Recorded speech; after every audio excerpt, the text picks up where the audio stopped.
Hey guys, welcome back to my channel, The Crafty Creole. Today we're talking all about sewing tools. I'm primarily going to cover the basics of what you need to purchase as a beginner sewer. But I'm also going to talk about a few tools that I've purchased along the way that you might want to pick up as well when you get a little more accustomed to sewing. So let's get right into it. As a beginner sewer, you're going to need the basics, which would include scissors, measuring tape, seam ripper, pins, and pin cushion. If you have all of those things, great, you're ready to start. If not, I'm going to recommend that you run out to either Walmart or Hobby Lobby and pick them up. However, keep in mind, if you purchase a sewing kit that already has those things in it, you'll probably save a lot of money. Right now at Walmart, they have a fabric covered sewing kit, which is really lovely. And it comes with the basics. I know it comes with scissors, a measuring tape, a seam ripper, and possibly some pins, but don't hold me to that. At any rate, no worries at all, because if you don't want to buy the pre-made sewing kit, you can purchase the things individually. So first, let's cover the basics. Okay, so if you're purchasing everything individually, you will need to purchase 2 pairs of scissors, one for paper and one for fabric. And your fabric scissors will be used for fabric only. Make sure that you maybe mark them, because if you don't live alone, what happens is a family member, maybe a child, will come along, grab your fabric scissors, use them on paper, and unfortunately what happens is this completely dulls out your fabric scissors. So when you go to cut through fabric with them, they're going to be so dull it will be like walking through mud. So just keep that in mind. 2 pairs, one for paper for cutting your patterns, and one for fabric and fabric only. Okay. The next basics will be pins, or something to keep your fabric together. I recommend that you get the small glass head pins. These will be used on lighter weight fabric, and I recommend glass head so that you can iron over them and they won't melt. Also, this is a magnetic pin holder. Love it. So if you're a little clumsy sometimes like I am, these just come in really handy. Or if you buy the kit, it might actually come with one of these, the old school tomato pin cushions. I think I've had this one since I was in high school. And if you've ever wondered what this little pepper looking thing is for, it's for sharpening your needles. So kind of cool. Let's see. You'll also need some larger pins like this size. Hopefully you can see these. They're pretty big, long, lot stronger, and these would be great for when you're working with blue jean or any heavier weight type of fabrics, and especially if you're doing quilting. And I keep the pins on different pin cushions according to their size. So all of my big pins are on this adorable little pin cushion that my daughter picked up from the Bahamas when we were out there. Now, I also have this type of pin cushion. This is a wrist pin cushion, pops right on, snaps right on, and it really comes in handy if you are doing alterations. So if someone have their dress or suit on and you're fitting them, you can just pop off a pin without having to go back to the desk or fumble looking for your pin cushion. So really cute. Again, not a necessity, but very convenient. Okay. Also, if you're not big on pins and poking yourself a lot, you might want to pick up some of these. These are called clover clips, and they come in different colors. This is a size small, really cute. I bought this whole container, I think on Amazon, maybe on madamsew.com, I'm not sure. I wish I could remember.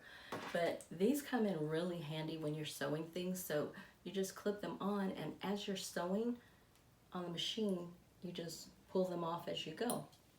Very handy. They also come in a larger size, and these are great for quilters. I get a free measuring tape in the kit. I'm not 100%, but I think since it's such a basic, a standard, if you buy a sewing kit, they may already have one, and it'll probably look a lot like this but be yellow. If you're buying things separately, I love the retractable measuring tape. For obvious reasons, it's just so convenient, not messy, and yeah. Seam ripper. So you'll definitely need to buy a seam ripper if it doesn't already come in the kit. Point turner, I want to call this a basic that you absolutely need, but you can live without it because you could use a pencil or pen for collars or when you sew things together and you need to turn things out. But if not, these are extremely cheap, so just pick one up.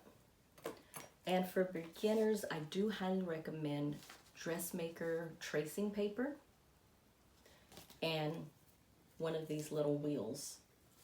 The tracing paper comes in different colors, usually blue, red, and yellow.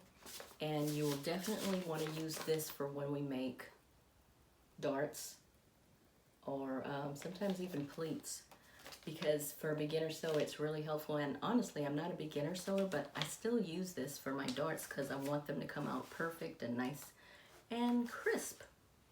So thread is a basic, and of course you're going to want to buy thread that matches the fabric that you're sewing with. You're going to want to purchase one of these. I think I got this from Joann's.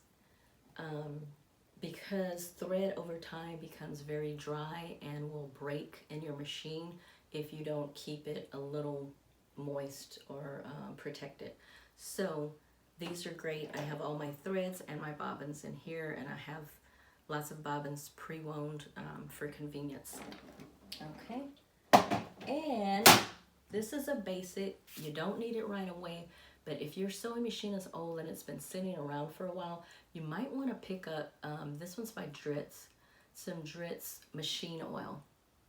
Because sometimes the problem that you're having could be because your machine either needs to be oiled or cleaned. If it's been sitting around forever, take it to a sewing machine shop and have it cleaned, a little maintenance on it, and they'll do all of this for you. But you still want to keep some oil on hand for yourself. Great, I think I've covered the basics. Let's talk about things you might want to purchase just because they make your life easier, but you don't have to get them right away. This will be down the road. So that's next. Okay guys, these are tools that you don't have to get started, but really make your life a lot easier.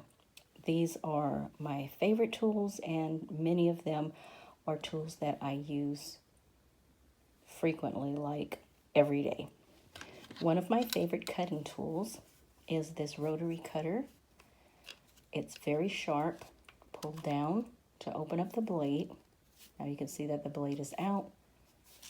I'm going to close it up. Now it's closed. Make sure you always leave it closed because it's extremely sharp. This is also a rotary cutter, a smaller one. Makes, I noticed I wrote fabric only on there for obvious reasons. You don't ever want to cut paper with this, otherwise it's going to dull the blade. But make sure that you always close your blade back up again. This is a 45-inch blade, and this would be your 60-inch blade. If I could only afford to purchase one, I would go with the bigger one. But in time, I would definitely get both these sizes. Okay, here's another tool you don't have to have, but makes your life a lot easier. These are called pinking shears, P-I-N-K-I-N-G, pinking shears. You can see they're serrated, And when you cut through fabric, it leaves the edges with a nice smooth edge. And why don't I show you that?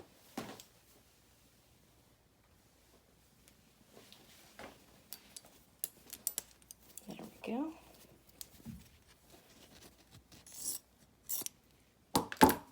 So this is what it leaves your edge looking like. So that when you go to pre-wash your fabric, it won't unravel so easily. See?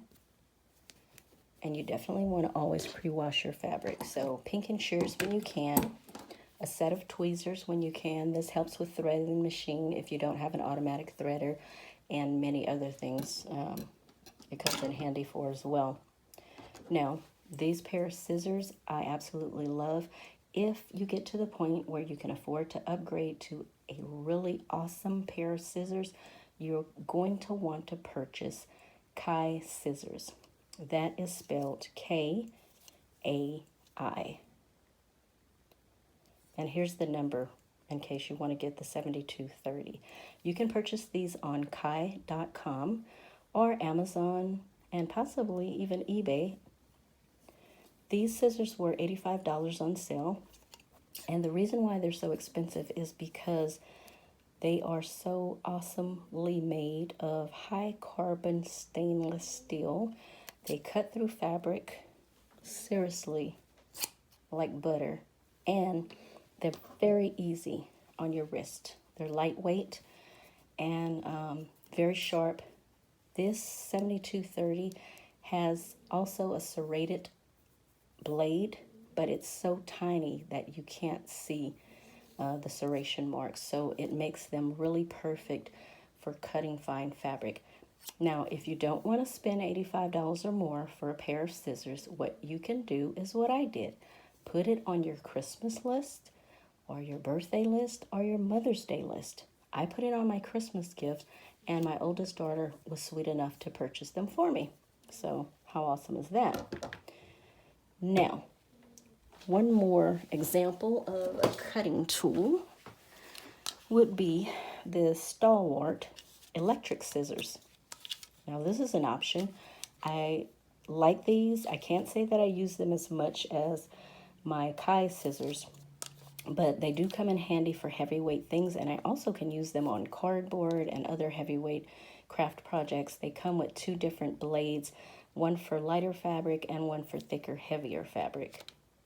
I do have a demonstration of myself using these on my Instagram, so if you want to follow me at Young Rideau, that would be great. So that's at Young Rideau, and I will try to remember to put it at the bottom of the screen for you or somewhere on the screen.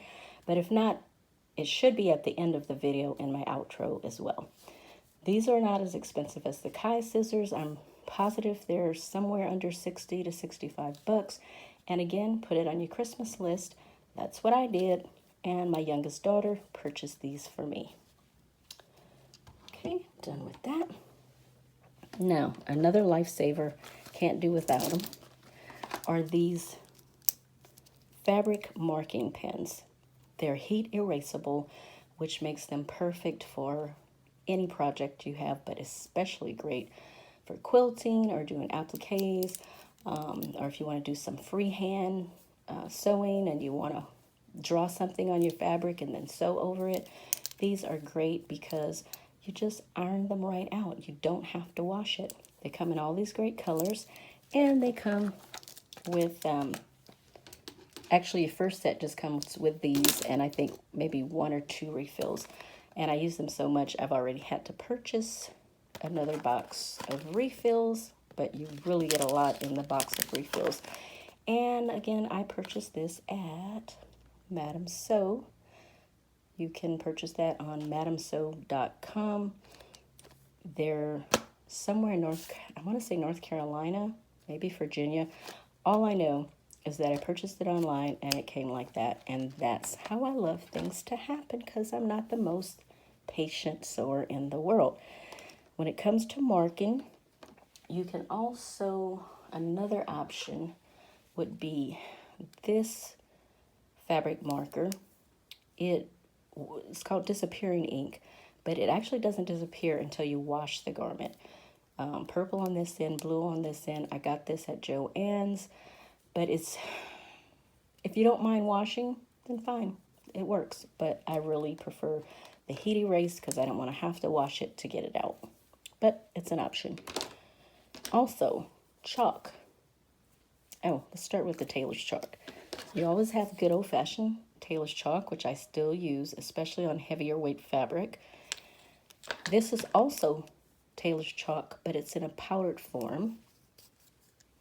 So it's in there, and the tip is like a little circle that moves. So when you write on you can write on your fabric. I think you can see it right there in my hand. And sew along your trace line. I really like this. This is one of my favorites, and I use it all the time. Okay, another favorite tool of mine. You've probably been wondering all along, what are these? Yes, they are what they look like they are. They're washers that I purchased at Home Depot for little to nothing. What do I use them for? Paper weights. Not paper weights. Fabric weights. Pattern weights. Yes, that's the word I was looking for. Pattern weights. You put your pattern on your fabric. Pop these bad boys down. It's not going anywhere. Get your rotary cutter and cut around your pattern pieces. Or your awesome Super Kai scissors that I'm in love with. Anyway, moving on. Pick you some up because pattern weights are very expensive. That is a much more affordable option. Another famous or favorite tool, also from MadamSew.com, is this lovely presser foot with the guide. As you can see, there's markings here, so you can simply mark whether you want a 1/2 inch, 3/4 inch, 5/8 inch, a perfect 5/8 inch seam, or all the way up to 1 inch. And you just pop that on your machine. It can fit on every machine I've ever had. So, also, your sewing machine may come with a walking foot. My brother came with a walking foot, but my Singer didn't. So this is like I think I purchased, this is an extra one I purchased. You can get them at Joann's, but if you do, make sure you use a coupon because they're pretty expensive. But you can also get it online and Amazon, wherever you shop online, or Madam Sew. I'm pretty sure they sell these as well. Oh, what's the walking foot for? A lot of people mostly use it for quilting, but you can also use it for thick, heavy fabrics like fur, fluffy blankets and stuff. So yeah, comes in handy. Rulers. I use this ruler a whole lot. It's 2 inches by 18. I use it when pattern making, arts and crafts. Pick one up. You're going to use it a lot, trust me. And the good old French curve. Hopefully you can see this. It's a little bit hard because it's clear, but this is a good old-fashioned French curve by Dritz, and I definitely use this a lot in pattern making, and I do plan to do some videos, some pattern making videos in the future. A smaller ruler, 1 inch by 6. I use this one a lot. Also a good size to have. And last but not least, you've probably been wondering, why does she have a leopard print hammer? Well, because I saw it at Hobby Lobby and it was just so darn cute. I couldn't help it. But I have used a hammer as a sewing tool for snaps and grommets and things that I just couldn't get to go on all the way. And you just bang it on. And check this out. I had to buy this. Ta-da! A flathead screwdriver. And if you go all the way to the end, ta-da! A Phillips. I might not be able to see this, but it's a Phillips. Yay! How cute is that? So, yeah, that's it for me today, guys. Hobby Lobby, too cute to pass up. Just reminding you, hit that subscribe button. like this video if you find it to be helpful. And don't forget the notification bell, because that's going to tell you when I'm uploading future videos that you don't want to miss. We're getting closer and closer and closer to our sew along. Well, that's it.